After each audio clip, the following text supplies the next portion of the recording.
22 अप्रैल को आतंकवादियों ने जम्मू कश्मीर के पहलगांव में जो तांडव किया था उसमें 27 लोगों की मौत हो गई। प्रधानमंत्री नरेंद्र मोदी सऊदी अरब का अपना दौरा बीच में छोड़कर हिंदुस्तान वापस लौट आए। तस्वीरें आप देख सकते हैं, प्रधानमंत्री हिंदुस्तान की जमीन पर उतर गए हैं और सबसे पहले जो मुलाकात हुई वो उतरते ही एनएसए अजीत डोभाल से उनकी मुलाकात हुई। इससे आप समझ सकते हैं कि अब बात नहीं होगी, बयानबाजी नहीं होगी, अब सीधा एक्शन शुरू होगा। और यही बात कही है जम्मू कश्मीर के पूर्व डीजीपी एसपी वैद ने। उन्होंने भी कहा है कि बयानवीर बनने का वक्त चला गया, अब एक्शन शुरू करिए। वो भी आपको सुनवाएंगे। बाकी क्या कुछ अब आगे होगा उसी विषय पर चर्चा करेंगे। चर्चा करने के लिए मेरे साथ मौजूद हैं चेतन, मेरे सहयोगी। चेतन, प्रधानमंत्री मोदी पहुंच चुके हैं, अब तो मतलब एक्शन की वो जो घड़ी जिसका इंतजार कल से कर रहे थे वो तो आने वाली है। बिल्कुल, बेशक आने वाली है अभिषेक।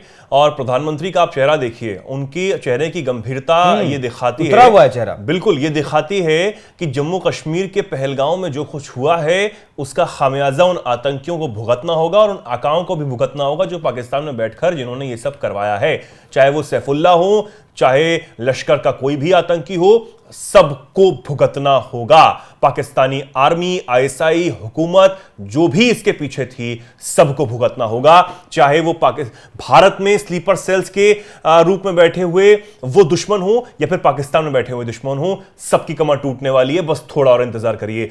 प्रधानमंत्री नरेंद्र मोदी जिस तरह सऊदी का अपना दौरा आधा अधूरा छोड़कर आए हैं, वो ये दिखाता है कि भैया आप उन सांपों का फन कुचलने वाला है। नहीं, जिस तरीके से एनएसए डोभाल उन्हें लेने के लिए पहुंचे तो इससे यह भी जाहिर होता है कि वक्त बर्बाद नहीं करना है। बिल्कुल, एयरपोर्ट से आप घर तक जाएंगे जहां मीटिंग होनी है सीएससी की, वहां तक सारी अपडेट जो है प्रधानमंत्री ले लेंगे डोभाल साहब से। नहीं, बिल्कुल, सीसीएस की ये मीटिंग होने वाली है अभिषेक। और इस मीटिंग में बहुत जरूरी बात यह है कि इसका जो ऐलान है वो कल ही कर दिया गया था कि ये मीटिंग जो है, और इसके लिए खासकर प्रधानमंत्री नरेंद्र मोदी अपना दौरा छोड़कर आए हैं। आप एयरपोर्ट पर देखें तो अजीत डोभाल आपको नजर आ रहे हैं, विदेश सचिव विक्रम मिस्री आपको नजर आ रहे हैं। ये दोनों रिसीव करने के लिए प्रधानमंत्री को पहुंचे और इतनी देर में सारा ब्रीफ भी कर दिया होगा जो प्रधानमंत्री फोन पर बातचीत नहीं कर भी पाए थे या जो जानकारी नहीं जुटा पाए थे गृहमंत्री अमित शाह से। सब कुछ बता दिया है। यह भी बता दिया होगा गृहमंत्री अमित शाह तुरंत जो है वो पहलगाम के लिए माफ कीजिए श्रीनगर के लिए निकल गए थे। आज वो पहलगाम भी जा रहे हैं। और यह भी खबर है कि जो इन आतंकी हमलों में मारे गए हैं जो लोग, उनको भी अंतिम विदाई देने के लिए गृहमंत्री अमित शाह वहां पर मौजूद रहेंगे। यह भी इस वक्त खबर है। हालांकि होता है नहीं होता वो देखने वाली बात होगी, लेकिन एक्शन की तैयारी पूरी है। और अभिषेक, मैं चाहूंगा कि और समय हम ना गवाएं और हम पूर्व जो डीजीपी हैं एसपी जम्मू कश्मीर के, उनको सुनवा दें कि उन्होंने किस तरीके से अब यह कहा है कि भैया अब ये खत्म हो गया है बयानबाजी और कड़ी निंदा। अब आप खेल शुरू करिए, साफ करिए। सुनवाइएगा जरा। तो दुखद घटना हुई है पहलगाम में, उसमें एक न्याते टूरिस्ट मारे गए। मैं समझता हूं कंडेमनेशन का टाइम चला गया। आज वक्त आ गया है पाकिस्तान को सबक सिखाना चाहिए और ये जो जिन्होंने भी ये घटना की है उनको ढूंढकर पाताल से खत्म करना चाहिए। ये सिर्फ इस मिशन से आया है। अगर आपको याद होगा कुछ दिन पहले ही पाकिस्तान के आर्मी चीफ आसिम मुनीर ने बोला था कि हमारा देश कलमे पे बना है और उस तरह का ये जो एजेंडा है उसको परस्यू किया जा रहा है। मैं समझता हूं इस टेररिज्म को सबको मिलके खत्म करना चाहिए। मैं अपने कश्मीरी भाई दोस्तों को भी कहना चाहता हूं कि उनके अंदर जयचंद बैठे हैं। इतनी कुर्बानियों के बाद वहां अमन आया था और अगर वो चाहते हैं कि ये पीस मेंटेन रहे, उनको उनके अंदर जो लोग बैठे हैं जो इन पाकिस्तानी टेररिस्टों को मदद करते हैं, इनको खाना पीना देते हैं, उनको आइडेंटिफाई करके ढूंढ कर उनको खत्म करना चाहिए। सिक्योरिटी फोर्सेस का और जेएनके पुलिस का साथ दें और मिलकर हम सबको इनको खत्म करना चाहिए ताकि जम्मू कश्मीर में अमन।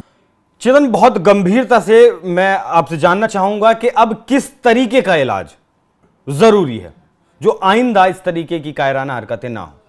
देखिए, अभिषेक, इलाज जो है वो अब होगा जिस तरीके का वैद्य साहब भी कहते हुए नजर आ रहे हैं कि अब वो निंदा और कड़ी निंदा वाला जो समय है वो बिल्कुल खत्म हो चुका है। और ये सिर्फ एसपी वैद्य साहब ने नहीं कहा, कई जो एक्सपर्ट्स हैं, डिफेंस एक्सपर्ट्स, वो इस बात को कह चुके हैं कि हमारा वो समय अब निकल चुका है कि हम इस पर भी निंदा करें, कड़ी निंदा करें और लोगों को मुआवजा बांटते फिरें। वो ठीक है, वो हमारा अपना मसला है, वो हम सब कुछ करेंगे, अपने लोगों के साथ हम मजबूती से खड़े हैं, हमारी सरकार खड़ी है, तमाम लोग जो है वो खड़े हैं। लेकिन उन आतंकियों को अब ठिकाने लगाना होगा, उन आतंकियों को ठिकाने लगाकर अब ये बताना होगा और उनके मास्टरमाइंड्स को भी ठिकाने लगाना होगा कि बहुत हो गया, अब नहीं सहा जाएगा। अब जो है वो पानी सर से ऊपर निकल चुका है।